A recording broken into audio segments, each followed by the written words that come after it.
Hi hello welcome back to my channel. ఈ video ఏంటి అనేది అర్థం అవ్వాలంటే దీనికి ముందు వచ్చిన వీడియో అయితే మీరైతే చూడాలి. ఆ వీడియో చూసిన తర్వాత ఈ వీడియో అర్థం అవుతుంది. ఆ వీడియో నా ఛానల్లో ఉంటుంది. ఆ వీడియో చూసిన తర్వాత ఈ వీడియో చూడండి, అర్థమవుతుంది. ఇదంతా మొన్న రీసెంట్గా కట్టిన శివాలయం అండి. ఈ శివాలయంలో జ్యోతిర్లింగాలు పెట్టారు. 11 జ్యోతిర్లింగాలు అయితే ఇక్కడైతే పెట్టారు.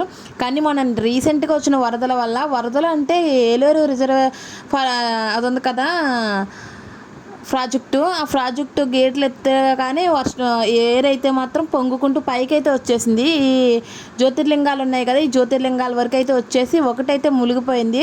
అంటే కొట్టుకుని వెళ్ళిపోయింది కానీ సగం వరకుని. తర్వాత తాళ్ళతో అయితే గట్టిగా అయితే కట్టారు. తాళ్ళు కదా అవేవో ఊసలతో కట్టారు. మొత్తం కట్టి స్తంభాలు వేసి స్తంభాలకైతే గట్టిగా అయితే కట్టారు. ఇప్పుడైతే ఏం అవ్వకుండా అక్కడ ఈ ప్లేస్ అంతా ఫస్ట్ వీడియో చూస్తే బాగా అర్థమవుతుంది. ఎందుకంటే పాటల కింద పెట్టాను, ఎందుకంటే సరిగ్గా లాస్ట్ వరకు చూడట్లేదు కదా. పెద్ద వీడియో పెట్టినా చిన్న చిన్న వీడియో లాస్ట్ వరకు చూస్తే, ఇవైతే లాస్ట్ వరకు చూస్తారు, ఇన్ఫర్మేషన్ మీకు అనేది పూర్తిగా అర్థమవుతుంది కదా అని బిట్టుగా అయితే చిన్న చిన్న వీడియోలు అయితే అప్లోడ్ చేశాను. మీరు ప్రతి వీడియోని లాస్ట్ వరకు చూస్తేనే మీకు అర్థమవుతుంది. ఇది ఇరుపాక జ్యోతిర్లింగాలు 11 జ్యోతిర్లింగాలు ఇలా లైన్గా పెట్టారు. చివర ఉంది కదా అదైతే మాత్రం పడిపోయింది. మన నీరైతే పై వరకు వచ్చేసినాయి. జ్యోతిర్లింగాలు దాటి ఎదరికైతే వచ్చేసినాయి వాటర్ అయితే. చూసారు కదా అక్కడ వరకు పైకి అయితే వచ్చేసినాయి వాటర్ అయితే. అక్కడ వరకు అయితే నీళ్ళు వచ్చేస్తే కొట్టుకుని వెళ్ళిపోయింది సగం. కానీ మళ్ళీ తాళ్ళతో అయితే కట్టారు. ఇప్పుడైతే వర్క్ జరుగుతుంది, మళ్ళీ చేస్తున్నారు నార్మల్గా. మళ్ళీ ముందుండేలా అయితే చేస్తున్నారు. ఇప్పుడు మళ్ళీ వర్క్ అయితే స్టార్ట్ అయింది. అక్కడ నుంచి చూడండి వాటర్ ఎంత ఫోర్స్గా వస్తుందో. వాటర్ అయితే చాలా ఎక్కువగా వస్తుంది ఏరుకి. వేటిలోకి నీరు వస్తుంది ఇంత అలాగనేసి. చేపలు కూడా అలానే పెడుతున్నారు ఇక్కడ. చేపలు కూడా గేలాలతో అయితే పట్టుకుంటున్నారు చేపలు. అంటే ఈ నీరు ఎంత ఎక్కువగా వస్తుంది కదా, వలలు అయితే వేయలేరు కదా, సో అందుకని గేలాలతో మాత్రం పెట్టుకుంటున్నారు. కానీ గేలంతో రోజంతా ట్రై చేసిన ఒక్క చేప 2 చేపలు అంతకన్నా ఎక్కువ పడవు. ఎందుకంటే మనం చిన్నప్పుడు ఇవన్నీ చూసాం. ఎన్ని మాటలు అయితే ఫస్ట్ వీడియోలో చెప్పేశాను. అండ్ మీరు ఫస్ట్ వీడియో చూడకపోతే ఒకసారి ఆ వీడియో కూడా చూసేయండి. వాటర్ చూసారా ఎంత ఫోర్స్గా వస్తుంది, ఎంత బాగా వస్తుందో. అదిగో జూమ్ చేసి మరీ చూపిస్తుంది. అక్కడ చూసారా ఆ వాల్ ఉంది కదా, వాళ్ళకి తగిలి ఇలా తిరగడం వల్ల ఫోర్స్గా వస్తుంది వాటర్. అండ్ ఇంకోటి ఏంటంటే ఏలేశ్వరం ప్రాజెక్టు వాటర్ వదిలిన తర్వాత ఎలా ఉందో అది కూడా చూపిస్తాను. ఈ వీడియో తర్వాత వచ్చి వీడియోలు ఏ వీడియో మిస్ అవ్వకుండా లాస్ట్ వరకు అయితే చూసేయండి, అప్పుడైతే మీకు అర్థమవుతుంది. ఈ ప్లేస్ అంతా కూడా ఇరుపాక శివాలయం అందరికీ తెలిసే ఉంటుంది. తెలియలేని వాళ్ళు ఒకసారి నా వీడియోలో చూసి తెలుసుకోండి. తెలిసిన వాళ్ళు వీడియో లాస్ట్ వరకు చూడండి, అర్థమవుతుంది. అండ్ మా చుట్టుపక్కల అందరూ ఆల్మోస్ట్ అందరూ చూసే ఉంటారు కాబట్టి తెలిసే ఉంటుంది.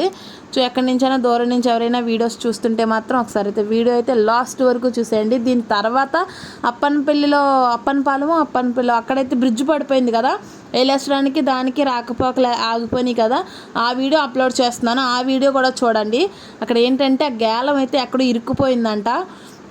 పాపం వాళ్ళు ఏదో ఎంతో పెద్ద చేప పడిపోయింది నేను ఎంతో ఆనందపడిపోతూ దిగితే చూస్తే అదేంటంటే ఒక కర్రకి ఇరుక్కుని అది ఇరిగిపోయింది ముళ్ళు. పాపం మళ్ళీ ముళ్ళు అయితే పెట్టుకున్నారు తను. చేపలు అయితే పడుతున్నారు, చాలామంది పడుతున్నారు ఇక్కడ గేలాలతోటి. కానీ చాలా గేలంతో అయితే కష్టమే కదా, ఒకటి పడాలంటేనే రోజంతా సరిపోతుంది. ఇక్కడ చూడండి, ఇక్కడ కూడా అదే పని చేస్తున్నారు. చూసారా ఎంత అలా అయిపోయిందో. ఇదంతా భోజనాలు పెట్టేవాళ్ళు. ఇదంతా ఇంత వాటరే లేదు అసలు చాలా తక్కువ వాటరే లేదు, చాలా కొంచెంగా ఉండేది. ఇప్పుడు చూసారా ఎక్కడ వరకు వాటర్ వస్తుందో, అస్సలు వాటర్ ఉండేది కాదు. కానీ ఇప్పుడు ఎంత అలా వస్తుందో చూసారా. వర్క్ అయితే జరుగుతుంది, ఇదంతా కూడా జరుగుతుంది. వర్క్ అయితే కంటిన్యూ చేస్తున్నారు, ఇదంతా నార్మల్ చేయాలనేసి. ఇది చూడండి ఒకసారి మీరు. వీడియో మీకు అర్థం అవ్వాలంటే మీరు ఏం చేయాలి, ఫస్ట్ నుండి లాస్ట్ వరకు అయితే వీడియో చూడాలి.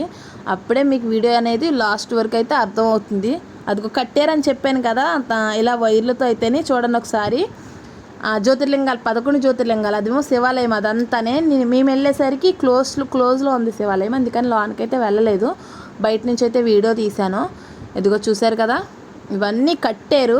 అంటే కొట్టుకుని వెళ్ళిపోకుండా, అలా వాటర్ ప్రెషర్కి వెళ్ళిపోకుండా వేరే స్తంభానికైతే గట్టిగా లాగైతే కట్టారు ఊసలతోటి. అవేవో పెద్ద వైర్లు ఉన్నాయి, చాలా లావుగా ఉన్న వైర్లు, ఆ వైర్లతో అయితే కట్టారు. చూడండి ఇదంతా ఎక్కడ వరకు వచ్చేసింది, శివాలయంలో అన్న వరకు వెళ్ళిపోయింది నీరైతేనే. ఏరైతే చాలా ఫోర్స్గా వస్తుందంట. అప్పుడు గేట్లు వదలగానే నీరంతా అయితే అప్పుడు ఆల్మోస్ట్ ఇరుపాక కూడా మొత్తం మునిగిపోయింది. గోళ పెట్టేశారు అందరు, ఇరుపాక కూడా ఆల్మోస్ట్ అంతా మునిగిపోయింది అనేసి. ఇది చూడండి ఇసుక ఎలా ఉందో, అదంతా ఇసుకలా ఉంది. ఎందుకంటే నీరు పైకి వచ్చేయడం వల్ల ఇసుక తీసుకొస్తుంది కదా, ఏట్లో ఇసుక ఉంటుంది కదా, పైకి వచ్చేయడం వల్ల అదంతా ఇసుక ఇసుకగానే ఉంది. ఇంకా కొంచెం అయితే క్లీన్ అయితే చేసేసారు, కానీ ఇక్కడైతే ఇంకో చూడండి అదంతా ఇసుక, ఇదంతా ఇసుక ఇసుకలా ఉంది మొత్తం. ఇగో జ్యోతిర్లింగాలు లైన్గా ఉన్నాయి చూసారు కదా, ఇదంతా ఏరు